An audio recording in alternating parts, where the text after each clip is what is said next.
شبلی فراز صاحب، اب سے 3 ہفتے پہلے تک بہت زیادہ تعریفیں کی جا رہی تھی کہ حفیظ شیخ کیوں سینٹ میں ان کو ووٹ دیا جانا چاہیے، کیوں ایک بہترین وزیر خزانہ ہیں، وزیر اعظم تعریف کر رہے تھے کہ میری معاشی ٹیم نے زبردست پرفارم کیا ہے، پھر یہ کیا ہوا اچانک؟ دیکھیں، ایک تو ظاہر ہے کہ الیکشن بھی ایک وجہ تھی، اور اس کے علاوہ جو پرائم منسٹر صاحب ہیں وہ تو چاہتے یہی ہیں کہ اس وقت جو مہنگائی ہے اور ہمارا یہ پرائم منسٹر کا یہ ماننا کہ جو ان کی سیاست کا جو محور ہے وہ تو غریب عوام ہے، اور ان کی بہبود کے لیے انہوں نے جو بھی فیصلے کیے ہیں وہ انہی کے لیے کیے ہیں۔ تو وہ یہ سمجھتے ہیں کہ جس طرح کورونا کی بھی ایک نئی لہر آئی ہے جو کہ بڑی شدید ہے، ایسی صورتحال میں ہمیں جو ہے تو اپنی ٹیم کو ری انرجائز کرنا ہوگا، جو فائنینشیل ٹیم ہے، اور وہ جو فائنینشیل ٹیم ہے وہ ایک ینگ منسٹر حماد کی صورت میں ہمیں ملے ہیں، اور میں یہ سمجھتا ہوں کہ جو پالیسیز ہیں وہ ظاہر ہے کہ آپ کی جو ملک کی جو گراؤنڈ ریالٹیز ہوتی ہیں وہ اس کے مطابق ہونی چاہیے، اور میں یہ سمجھتا ہوں کہ یہ ایک اچھا فیصلہ ہے، اور انشاءاللہ یہ حماد اظہر جو ہے تو اس کو جو وزارت خزانہ ہے اس کو بڑے ڈائنامک طریقے سے لیڈ کریں گے۔ اگر اس وقت مجھے یہ بتائے گا کہ کیا گراؤنڈ ریالٹیز کے مطابق اگر نہیں تھی ان کی کارکردگی تو انہیں سینیٹر کیوں بنا رہے تھے، پھر ان سے آئی ایم ایف کا پروگرام کیوں نیگوشیٹ کرا رہے تھے جو بھی کچھ دن پہلے ہی بحال ہوا ہے، اور گراؤنڈ ریالٹیز کے مطابق کیسے ہوں گی؟ جب آئی ایم ایف کے پروگرام میں ہم ہوں گے تو ان کے ڈکٹیشن کے تحت ہی بہت ساری پالیسیز ہوں گی، کیوں سینٹ کا انتخاب ان کو لڑوایا گیا؟ دیکھیں، یہ تو اس وقت کی ضرورت تھی، اور ان کو وہ ایز اے فائنینس منسٹر ان کو پارلیمنٹیرین ہونا چاہیے تھا، تو وہ چیز ہو نہیں سکی، تو الیکٹ نہیں ہو سکے وہ، تو اس کی وجہ سے انہوں نے جو ہے حماد اظہر چونکہ آلریڈی ممبر نیشنل اسمبلی ہیں تو اس لیے وہ ایک بہترین کینڈیڈیٹ تھے۔ مگر شبلی فراز صاحب اس بنیاد پر تو وہ 9 جون تک رہ سکتے تھے، کیونکہ وزیر اعظم 6 مہینے کے لیے رکھ سکتا ہے کسی کو بھی وزیر کے عہدے پر، 10 دسمبر کو بنے، 9 جون تک رہ سکتے تھے، اچانک کیوں ہٹا دیا؟ نہیں، مطلب ہے کہ 9 جون تک ضروری تو نہیں ہے کہ آخری ڈیٹ تک ان کو رکھنا تھا۔ ایک چیز جو کہ فیصلہ کرنا ہوتا ہے تو وہ اگر وقت میں کر دیے جائے تو ضروری نہیں ہے کہ آپ آخری ڈیٹ پہ یہ فیصلہ کریں۔ ان کی کارکردگی کی وجہ سے ہی ہٹایا گیا انہیں؟ دیکھیں، کارکردگی تو میں نہیں کہوں گا، لیکن جو نتائج پرائم منسٹر صاحب چاہ رہے تھے کہ وہ اکانومی میں اور جو اسپیشلی مہنگائی ہے وہ جو ہے تو ایک خاص مقصد تھا جس کی وجہ سے یہ تبدیلی کرنی پڑی۔ صاحب مگر مہنگائی کو کیسے حماد اظہر صاحب کنٹرول کر لیں گے؟ جیسے ان کے پاس انڈسٹریز کی وزارت ہے، انہوں نے چینی درآمد کرنے کا فیصلہ کیا، وقت سے پہلے کرشنگ شروع کرائی جس کی وجہ سے 3 ہفتے کے لیے چینی کی قیمت نیچے آئی، مگر ہمیں نظر آیا کہ کیسے جو شوگر مافیا ہے وہ دوبارہ اس کو 105 تک کے لیول پر لے گیا۔ آٹا آپ لوگوں نے امپورٹ دیر سے کیا، جب کیا بھی اس کے باوجود بھی آپ سے پرائسز نہیں کنٹرول ہو رہی تھی۔ خود وزیر خوراک نے بتایا کہ جی مارکیٹ سے اچانک آٹا غائب ہو گیا۔ تو جو نیچے آپریٹرز ہیں وہ جب اس طریقے سے کر دیں کہ آپ کے کنٹرول میں نہیں آتی چیزیں،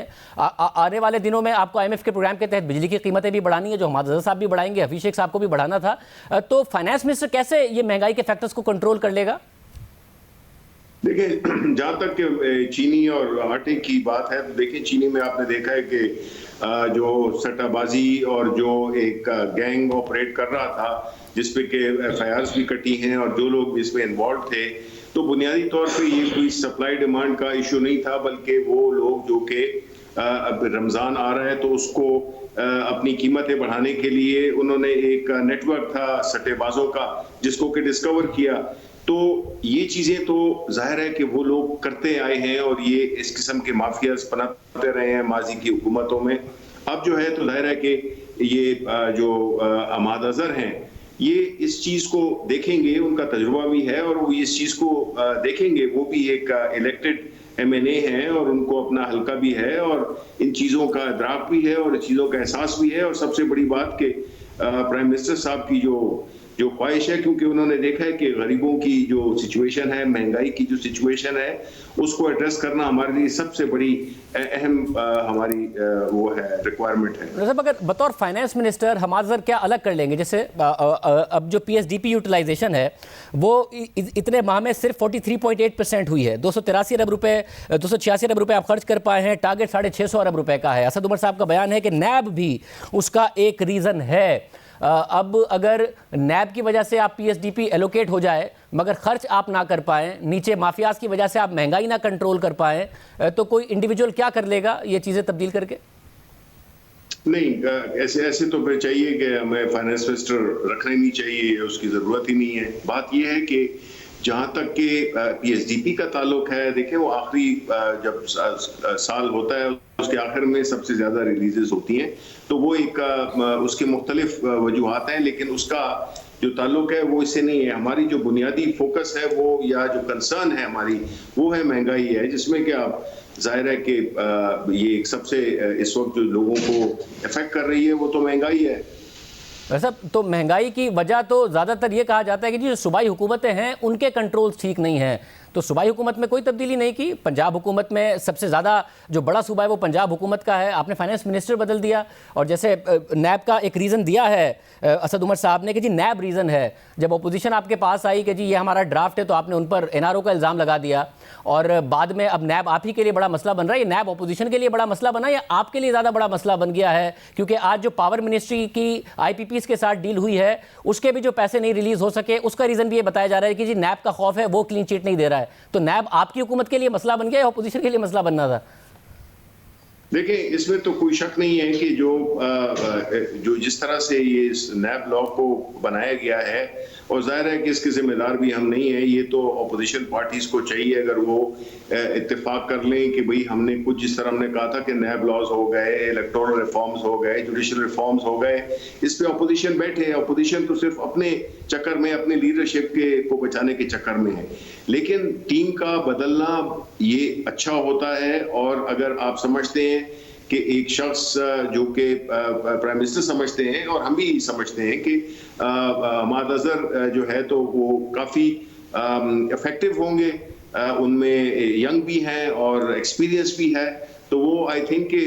یہ ان سارے ایشوز کو وہ حل کر لیں گے۔ صاحب حماد اظہر صاحب کی کمپیٹنس میں نہیں سوال اٹھا رہا، اور ہم امید کرتے ہیں کہ وہ ڈیلیور کریں، مگر مسئلہ صرف یہ ہو رہا ہے کہ کیا آپ جو تبدیلیاں کر رہی ہیں وہ میرٹ کے بنیاد ہی پر کی گئی ہے، وہ پرفارمنس کی بنیاد پر ہی کی گئی ہے؟ کیونکہ پرفارمنس بری تو جگہ جگہ نظر آتی ہے، پنجاب میں پنجاب کے چیف منسٹر کی نظر آتی ہے، پی ایس ڈی پی اگر خرچ نہیں ہو رہا تو صرف نیب پر نہیں ڈالا جا سکتا، اس کے اوپر نظر آتی ہے، پیٹرول کا کرائسس آیا، ہم اس پروگرام میں بار بار اٹھاتے رہے مگر ایکشن نہیں لیا گیا، پھر ایل این جی کا کرائسس آ گیا، 50 ارب روپے ان سردیوں میں ضائع ہو گئے، ہم بار بار اٹھاتے رہے، نہیں ایکشن لیا گیا، فائنلی ندیم بابر صاحب کو ہٹایا گیا۔ تو ایک تو وقت پر ایکشن نہ لینا اور کارکردگی کی وجہ سے ایکشن لینا، یہ اس وقت حکومت میں نظر نہیں آیا ہے، کسی اور وجہ سے ایکشن ہو جاتا ہے، کیونکہ اسد عمر صاحب کو بھی فائنانس منسٹری سے ہٹایا گیا اور کوئی اور وزارت دے دی گئی تھی۔ پھر ایک سیکنڈ دیکھیں شاہ زیب، بات یہ ہے کہ حکومتیں ٹی وی پروگرامز پہ نہیں چلتی ہیں، نہ کسی کو ہٹانا، کسی کو تبدیل کرنا جسٹ بیکاز آپ نے پروگرام کیے ہیں اس بنیاد پہ نہیں ہٹائے جاتے، اس کی پوری کارکردگی، اس کی باقاعدہ حکومتیں اس طرح نہیں چلتی ہیں کہ آج آپ نے پروگرام کیا اور کل ہم اس پہ فیصلہ کر دیں کہ چونکہ ایک پروگرام میں یہ ڈسکس کیا گیا ہے کہ جی یہ ہوا ہے تو ہم اس کو کل تبدیل کر دیں۔ یہ شریف صاحب آپ نے بالکل درست کہا ہے، نہیں یہ آپ نے بالکل درست کہا ہے، یہ آپ نے بالکل درست کہا ہے، نہیں بس یہ آپ نے بالکل درست کہا ہے کہ پروگرام کی وجہ سے نہیں ہونا چاہیے، مگر یہ بھی نہیں ہونا چاہیے کہ جب پروگرام میں حقائق رکھے جائیں تو آگے سے کہا جائے یہ جھوٹ ہے، یہ پروپیگنڈا ہے، اور اس شخص کا اور پالیسی کا دفاع کیا جائے، مگر ایک سال بعد مانا جائے۔ شوگر کے حوالے سے بھی ہم نے جہانگیر ترین صاحب کے حوالے سے بہت کیے تو یہی کہا گیا کہ جی یہ جھوٹ ہے، پروپیگنڈا ہے، لیگل نوٹسز سرو کرائے گئے، پھر بعد میں مانا گیا۔ تو میں اس لیے کہہ رہا ہوں کہ پیٹرول اور اس کے بعد ایل این جی، تو وقت پر لازمی نہیں ہے کہ ہر چیز کا غلط بات کا دفاع کیا جائے۔ دیکھیں نہیں شاہ زیب، دیکھیں اگر آپ کا مقصد ہے مجھے کٹہرے میں کھڑے کرنے کا تو وہ تو میں ایکسیپٹ نہیں کروں گا۔ دوسری بات یہ ہے کہ آپ نہیں دیکھیں نا، آپ نے ایک پوری چارج شیٹ بنا دی جس میں کہ آپ نے کہا کہ یہ پروگرام کیا، یہ پروگرام کیا، یہ پروگرام کیا۔ دیکھیں ہمیں وقت لگتا ہے، ہم نے یہ نہیں کرنا ہوتا، ہمیں انویسٹیگیشن کرنی ہوتی ہے، ایک کمیٹی ہوتی ہے، اس کی پوری فورنزک آڈٹ ہوتا ہے، یہ جو چینی کا، یہ جو آٹے کا، یہ جو گیس کا، پیٹرولیم کا، اس کے لیے باقاعدہ ایک ٹائم لگتا ہے حقائق تک جاننے پہ، کسی کی ومس پہ نہیں کیا جا سکتا کہ پتہ بھی ہو لیکن آپ عدالت میں مقدمے کیوں چلتے ہیں سالہ سال؟ اس لیے کہ اس کی ایک باقاعدہ ایک ترتیب ہوتی ہے، آپ کو ایک کچھ مراحل طے کرنے پڑتے ہیں۔ تو یہ نہیں ہے، اگر آپ کو تو کریڈٹ دینا چاہیے کہ جی چلیں ایک چیز ہے، اگر آپ نے ایک ایشو اٹھایا تھا تو اس کو گورنمنٹ نے اپنی پوری ایک اس کے ساتھ جو بھی اس کی مراحل ہوتے ہیں اس کو عبور کرتے ہوئے ایک فیصلے پہ پہنچے ہیں، تو you should be happy man rather than complaining. ویسا ہم تو آپ سے کہہ رہے ہیں کہ آپ ایل این جی کی بھی انویسٹیگیشن کر لیجئے گا، آپ کو اس کے بھی حقائق نظر آ جائیں گے جس طریقے سے چینی کی انویسٹیگیشن کی نظر